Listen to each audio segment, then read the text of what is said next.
I am the real vine, and my Father is the gardener. He breaks off every branch in me that does not bear fruit, and he prunes every branch that does bear fruit, so that it will be clean and bear more fruit. You've been made clean already by the teaching I have given you. Remain united in me, and I will remain united in you. A branch cannot bear fruit by itself, it can only do so if it remains in the vine. In the same way, you cannot bear fruit unless you remain in me. I am the vine, and you are the branches. Those who remain in me, and I in them, will bear much fruit, for you can do nothing without me. Those who do not remain in me are thrown out like a branch and dry up. Such branches are gathered up and thrown into the fire, where they are burned. If you remain in me, and my words remain in you, then you will ask for anything you wish, and you shall have it. If you remain in me, and my words remain in you, ask whatever you wish, and it will be done for you. This is to my Father's glory, that you bear much fruit, showing yourselves to be my disciples. As the Father has loved me, so have I loved you. Now remain in my love.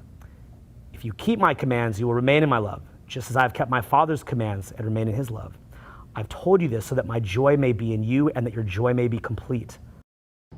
My commandment is this: love one another, just as I love you. The greatest love you can have for your friends is to give your life for them.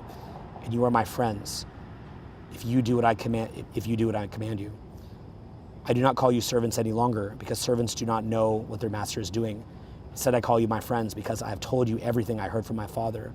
You did not choose me, I chose you and appointed you to go and bear much fruit, the kind of fruit that endures. And so the Father will give you whatever you ask of him in my name. This then is what I command you: love one another. And that's something that often when I would read that brings tears to my eyes, because I've watched many of my friends who don't understand that destroy their lives or hurt their lives and hurt others.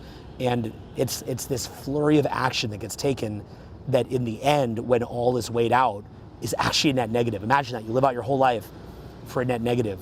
You're just creating pain without knowing that you're doing it. You're adding your own resistance without knowing that you're doing it, taking all this action, creating attachments. And you know, when we talk about placing God first, is to prevent yourself from finding yourself just through money or just through ego or things like that.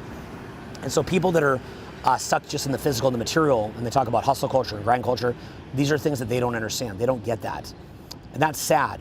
And they're gonna have a lot of pain. So it's normal, it's completely normal to feel as though you shouldn't take action unless it's coming from the right place. And that's why you should continue to learn these things. And anybody who doesn't is gonna probably suffer or create suffering.